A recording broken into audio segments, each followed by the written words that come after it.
Iceland is a unique place that is significant to my life. This place has been on my bucket list since I was a kid. I mean, who doesn't want to go to Iceland at least once in their life to see volcanoes, glaciers, and northern lights? I have visited here in the winter 4 years ago. At the time, I was studying in London and was preparing for my master's degree research. I read an article in The Guardian about Iceland holds a glacier funeral. Therefore, I came to Iceland to do a field study for it. It was a transcendent and life-changing experience.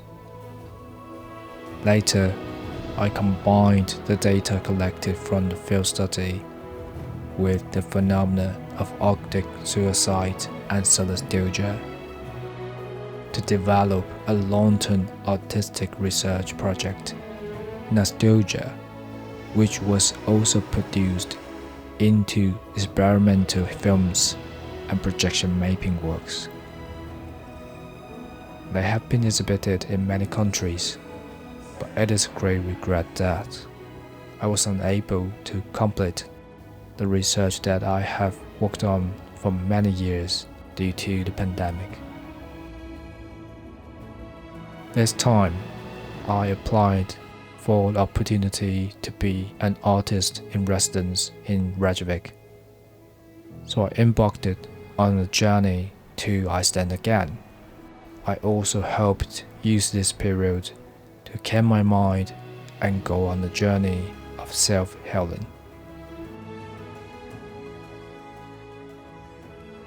On the flight from London to Iceland, I watched the scenery constantly changing outside the window. From the high altitude clouds to the blue sea, to the famous Blue Lagoon and the Reykjanes Peninsula.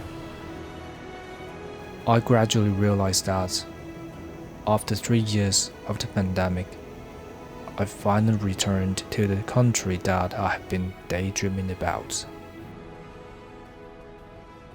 Set foot on the land of Iceland again, return to the familiar Reykjavik airport, take the shuttle bus to the city, and be welcomed by the sunset that can still be seen at 1 o'clock in the morning, which is the famous midnight sun.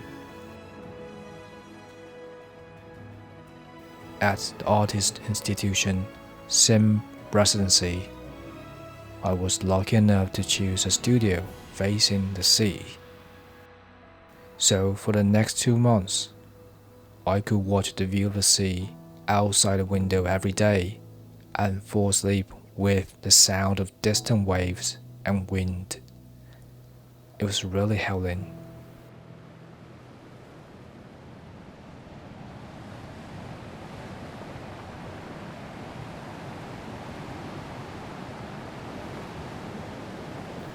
When I woke up the next day, the clouds in the sky had different flow directions.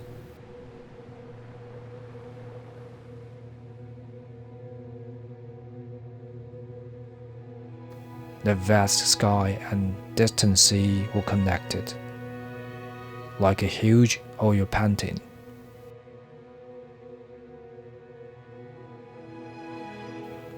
So I became the sky observer. This scenery is so charming, I can watch it all day without getting tired of it.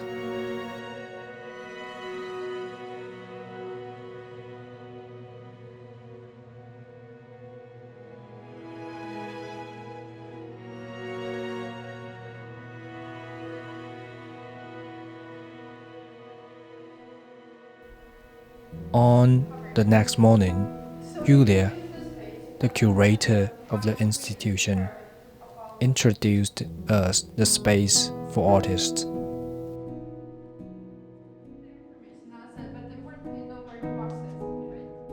I also met other artists who had settled in this month. They were all very friendly. Such a nice drive.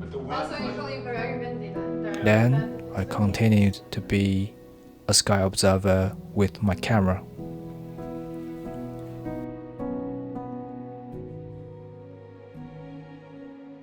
A few days later, I participated in an artist talk held by Sim.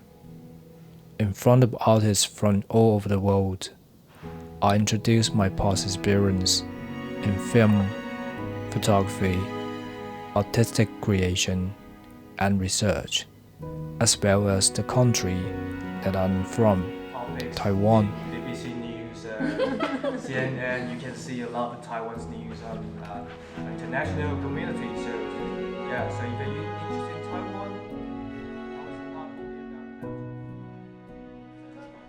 The golf course, it's like the company. And this area is like where local artists make out. It's like their kitchen and their space.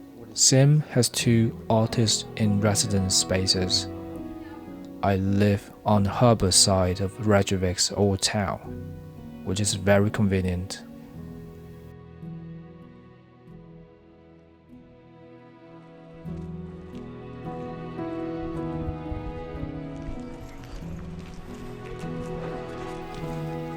This space is located in the suburbs, which is very suitable for self-cultivation. The interior of the building is so big that it looks like a mat, which is very stylish. You want to say hi? It was converted from an early milk-making factory.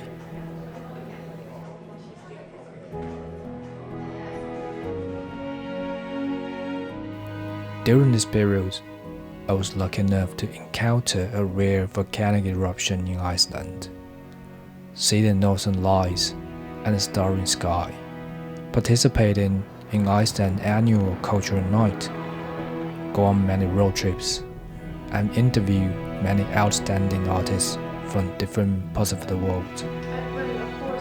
The course then starts.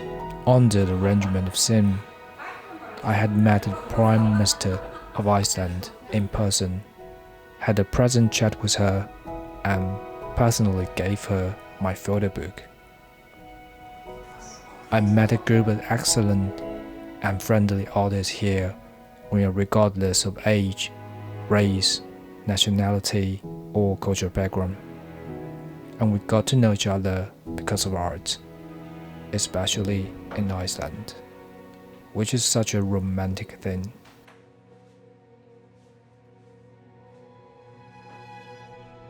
Sometimes, I try to integrate into the lives of Icelandic people and enjoy the ordinary, tranquil daily life of Iceland. I usually walked past the harbor every few days to buy groceries in the supermarket and enjoyed the unique social places of the locals, public open-air hot spring swimming pools and saunas. I spent sole time in Nordic style, stayed alone in the artist studio with a view of the sea, drew some videos, or conducted my artistic research, or be a city observer and walk along the streets to see the architecture of Iceland.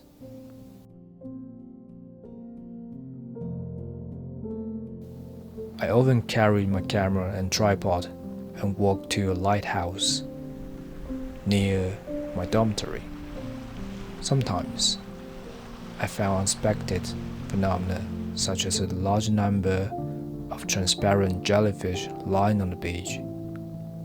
If I look closely, they seem to be creatures from another planet.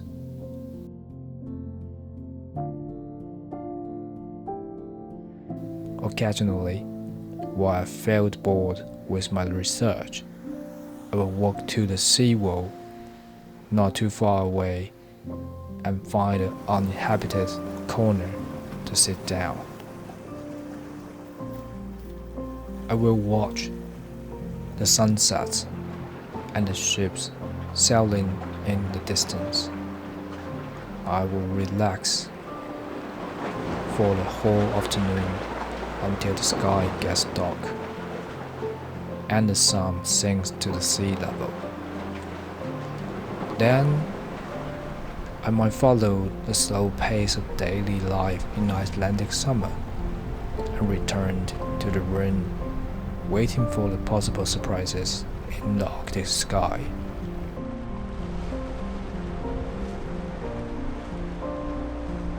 The midnight sun makes people forget to work and rest.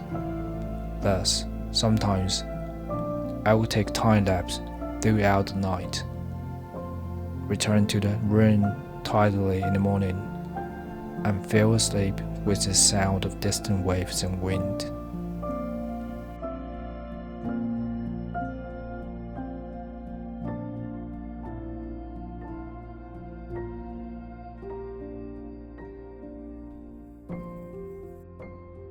In the next episode, we'll go to see a volcanic eruption in Iceland and spend 12 hours hiking to see the rolling, fiery red lava.